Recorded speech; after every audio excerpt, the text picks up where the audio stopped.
बार क्या हुआ, ये मैं इस बात पे आ रहा हूँ कि कई चीजें क्या होती है कि चल रही होती हैं, पता नहीं होता, हम क्या करते हैं उन पर जल्दी से विश्वास कर लेते हैं और हम मानते रहते हैं कि ऐसा ही होगा। तो एक बार क्या हुआ कि एक जो कंटोनमेंट होता है जहाँ पे फौजी, मतलब उनके लिए पूरा जो, मतलब एक प्रेमिसेस बनाया जाता है, कैंपस बनाया जाता है, तो उसको कंटोनमेंट बोलते हैं, कैंट बोलते हैं शॉर्ट में। तो वहाँ कैंट में क्या है, एक सीओ था, है ना, कमांडिंग ऑफिसर। तो वो शाम को जैसे अंधेरा सा हुआ और उस वक्त वो जॉगिंग करते हुए पहुंचा, तो वहाँ उसने देखा कि दो जो है सिपाहियों की, दो फौजियों की ड्यूटी लगी हुई है लॉन के अंदर, एक सीमेंटेड बेंच जो होती है गार्डन्स में बैठने वाली, उसके दोनों तरफ वो खड़े हुए थे।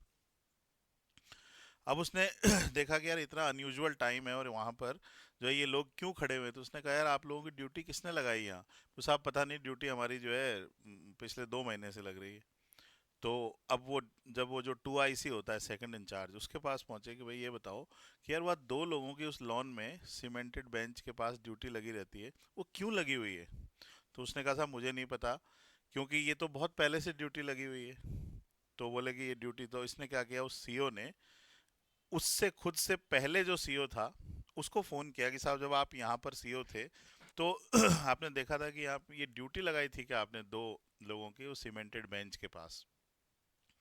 बोले हाँ यार ड्यूटी तो लगाई लगती थी, पर वो ड्यूटी मैं जब था उससे पहले से चल रही थी। फिर उसने फिर पूछा कि यार ये क्या है।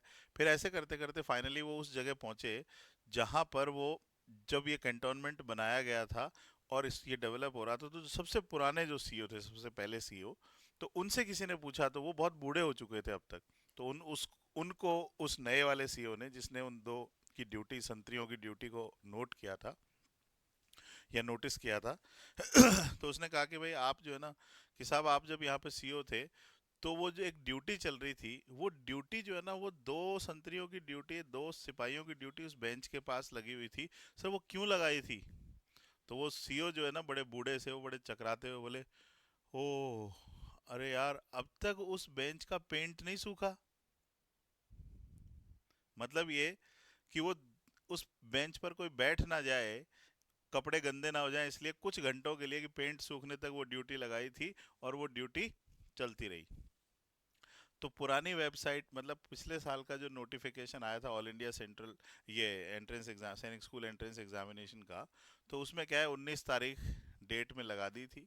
उसी को कॉपी करके वो पन्ना का कॉपी हो गया, और कॉपी होने के बाद जब 19 तारीख उसमें दिख रही थी जनवरी, आप सोचिए कि 18 तारीख तक तो इन्होंने क्या है कि आपके जो करेक्शंस वगैरह की डेट मांगी है। तो 19 को किसी भी सूरत में एग्जाम होना संभव ही नहीं था। फिर भी हम उसको मानते जा रहे थे, बिना उस उनकी तरह, उस बेंच वाले दो सिपाहियों की तरह ड्यूटी लगे जैसे लगी हुई थी, वैसे हम इसको माने जा रहे थे कि भाई ये जो है ऐसा होगा। तो अभी जो है ये कॉरिजेंडम जिसको हम कहते हैं ना, कॉरिजेंडम का मतलब होता है कि जो करेक्शन के लिए जो चीजें आती है, दिस इज कॉल्ड कॉरिजेंडम। तो कॉरिजेंडम जो आया हुआ है, उस कॉरिजेंडम पे ध्यान देंगे अपन कि भाई इसके अंदर, इस कॉरिजेंडम का मतलब ये है कि कुछ कुछ चीजें इसमें करेक्शन के लिए दी गई हैं। तो आपको क्या ध्यान देना है कि एज सच जो एग्जाम की डेट है वो उसके लिए साफ लिखा गया है, कैटेगोरिकली लिखा गया है, that will be announced later. ठीक है। उसके अलावा भी कुछ चेंजेस हैं, आप वेबसाइट को विजिट करिए तो आपको मिलेगा कि कुछ स्कूल्स जो रेजिडेंशियल की कैटेगरी में नहीं थे बाय मिस्टेक, तो कॉरिजेंडम क्या होता है, जिसके अंदर करेक्ट करके चीजें दी जाती हैं। तो कॉरिजेंडम की लिस्ट को आप देख लेंगे और कॉरिजेंडम को ध्यान से पढ़ेंगे तो आपको मिल जाएगा। जैसे ही डेट के बारे में अनाउंसमेंट होता है, हम अपने चैनल पर और हमारी क्लासरूम से भी आपको बहुत क्लियरली बताएंगे कि एग्ज़ाम कब है। और ये मान के चलिए कि जनरली जो एग्ज़ाम्स को लेकर बात है, जो डेट ऑफ अनाउंसमेंट है उससे करीब करीब मिनिमम 40 दिन दिए जाने चाहिए अभ्यर्थियों को, ऐसा नियम भी कहता है।